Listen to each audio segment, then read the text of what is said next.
Hello, and welcome again to Lit 102 Literary Genres. As this is an online course, obviously a great deal of my communication with you will be through these videos, in addition to written communications through email, through Google Classroom, through the Google community. By now, you should have taken a look at the syllabus. I do want to go over some specifics on the syllabus with you, just to make sure that you really understand what we're doing and really understand what the purpose of this course is. So if you want to follow along with me, if you pull up in your syllabus, I will be just going straight through it. I will skip over some things just because they should be fairly readily apparent, but also this is an online course, so this may be a new experience for you. So I'm going to talk a little bit about how you need to be self-directed and how you probably want to approach these sorts of things. Now, the syllabus itself is set up through Google Docs. So it is something that if I make a change to the syllabus, it will appear automatically in anything that you open. It is linked to in our Google Classroom. You've got a link through the email that I sent you on Friday. So it's the one document, and all those places just send you to this link so that you can see it. So just keep that in mind, and that's sort of how all this stuff works. It's all linked together through Google. So this course, as I said, it's the first summer session, and it is online, as you obviously know. The best way to get in touch with me in general is to send me an email. And my email address is linked to on the syllabus. You can just do that automatically. Once you've emailed me once, if you can just start typing my name into your Heidelberg email account, and my name should pop up as a contact pretty automatically. Now, you've been enrolled, you've been invited to the Google Classroom site, so you probably will not need the enrollment key, but just in case you do, it is there. The one thing about Google Classroom, if you had trouble getting set up with it over the weekend and you didn't read my directions on it, you may need to log out of other Google accounts if the default account in your browser, particularly if you're using Google Chrome, if the default account is your personal Gmail account, you may not be able to get into the course.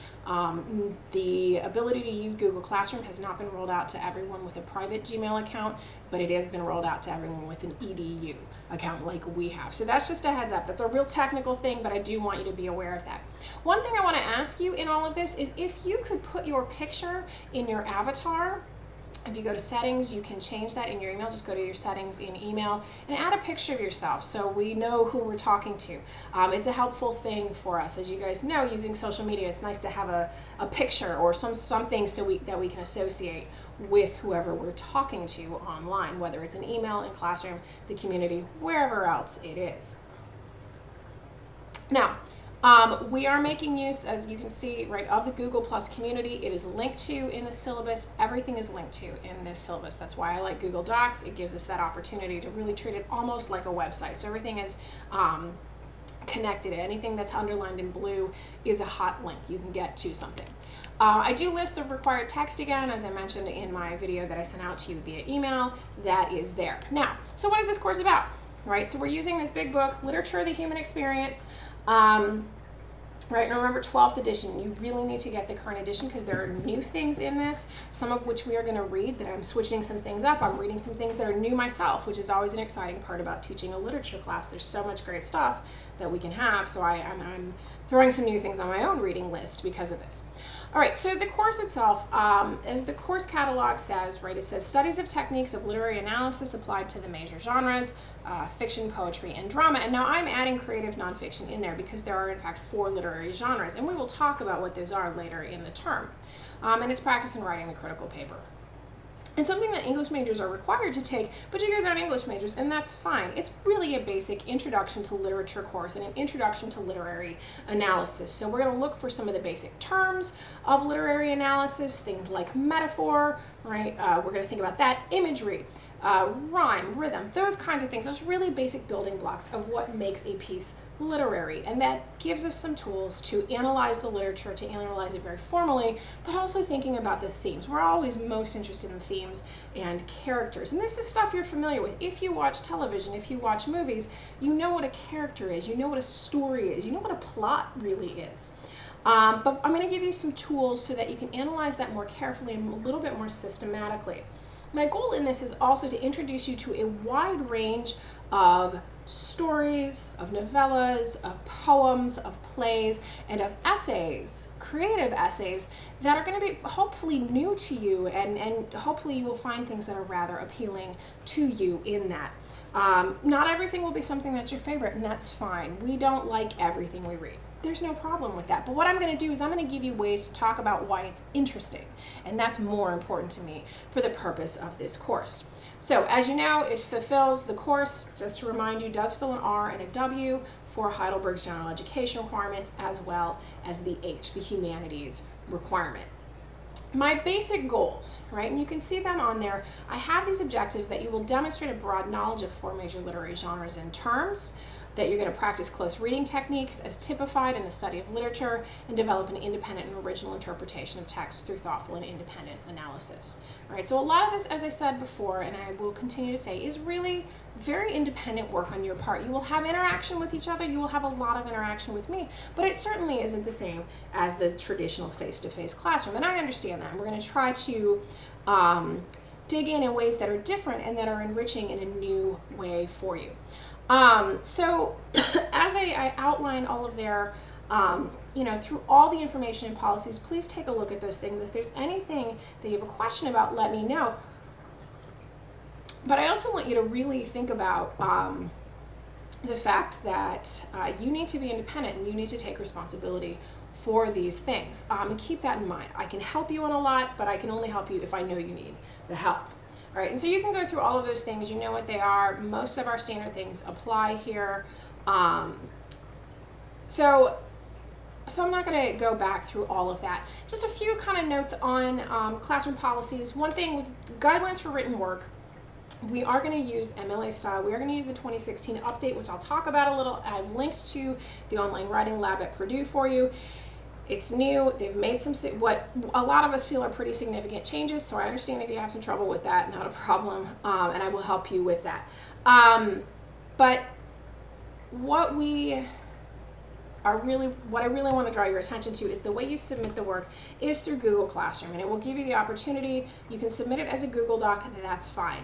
You can submit it as a Microsoft Word file, that's fine. You'll be uploading a file. Either of those is totally fine. I can read both of those. Just make sure you stick with that, and you'll get back from me in an email a PDF document that includes comments on it, that includes commentary at the end.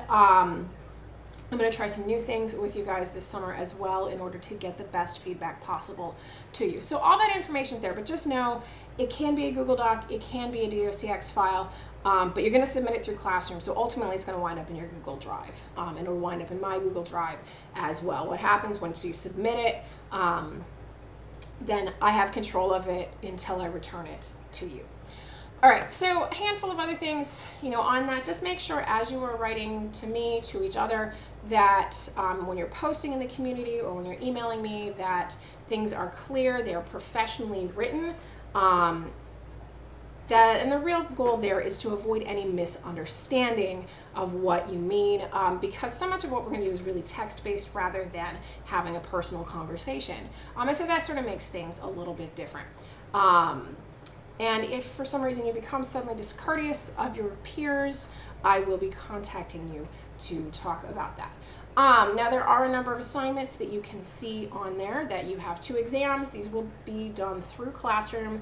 They're going to be set up as you may have experienced these before, you may not. This is a fairly new form for most of us at Heidelberg, which is using Google Forms to create exams rather than, you may have done them through Moodle. It'll be a little bit different from that, but it'll still be an online exam. You are also going to write 2 interpretive papers. These are about 4 pages each, and you already have access through a shared drive, and those assignment sheets will come up fairly soon on Google Classroom. That you're going to have a lot of leeway. You're going to have a couple of topics to pick from, and then you can pick any literature that you want to fit within that. Most importantly, perhaps, to get started on this week is your reading journal. I have shared this with you. You should have an email telling you that you have a journal that's shared with you. What I've done is I have set up 30 journal entries. At the top of each page, there is a description, just a title of it, telling you what you're supposed to write about. And that's it. You just need to respond to it. You will get, there's an assignment sheet in Google Classroom that gives you more details on kind of what goes into that, but I want you to be aware of the fact that you just need to keep that up. Do those as you go. when you finish reading something, go to it. Every sixth journal entry is a free choice. You get to pick whatever you want to talk about. So if you didn't get to talk about one of the poems you really loved, or you read a poem on your own that you really love, you are more than welcome to go ahead and read it. Okay, so that's a big thing. And don't wait till the end, because these are really to help you towards, as I said in my previous video, they're to help you towards the community posts, and they're to help you towards writing those papers. So you're going to write 5 community posts in the Google community. So these are going to be kind of lengthy, and you want to make sure you're careful and you're thoughtful in those. But those are really sort of initial formal. They're not so formal as papers, but they're a little more formal. So maybe finding something very specific, setting in a story, or a particular image that you see 3 or 4 times in a poem. What does it seem to mean? You are also then going to respond to each other's posts. So you've got deadlines on the posts themselves, and I am encouraging you then, which are typically on Thursdays, I'm encouraging you then to post in response. Maybe go in on a Friday or a Saturday and post in response to your peers. So just keep that in mind. And then the last, the last stuff in the syllabus that I'm talking about, I've got an outline of what grades are, that we will follow standard grading. We will follow the grading standards of the institution, with the pluses and minuses, and everything comes out of 1,000 points. Okay, so that's just something to know about my grading scale, that I just add everything up. The other thing, right, because you want to know how you're doing all the time, right? So you want to know that. So I have created for you, and you have view access, a spreadsheet that will simply add up all your grades. So I input a grade, and it will tally it up at the end, so you know kind of how many points you have, what's left to earn. All right, so basically you get what a teacher would keep, but just for yourself. All right, so the syllabus also gives you more details, and I've given you a little bit more detail on each of these types of assignments. So make sure you look through this. Make sure if you have any questions, if you have any problems of access, that you get that done, that you get that taken care of. Okay, so when you look at the schedule page, which I'm looking at right now, right? So I said, due to the nature of the course and the fact we're not meeting daily, I'm not going to give you dates on which you must read specific texts. Rather, I'm listing the point at which you should have completed certain work. Should you finish reading ahead of schedule, that's fine. You will generally be able to work ahead at your own pace, except, of course, responding to your classmates' posts. So if in the first 2 weeks you do all the reading and you do 5 posts, that's fine. I'm not going to stop you from doing it. If you get all of your journals done in the first 2 weeks, that's fine. Exams, papers, you will probably want to take more time on. Not everything will be posted, and certainly my videos will not be posted all in the first week, right? I want to be able to be responsive to you. I want to be able to kind of follow some of the threads that you bring up in your journals, that you bring up in your papers, that you bring up on the community. So it's an online course, and that means one very, very important thing about the readings. In our textbook, there are introductions to everything.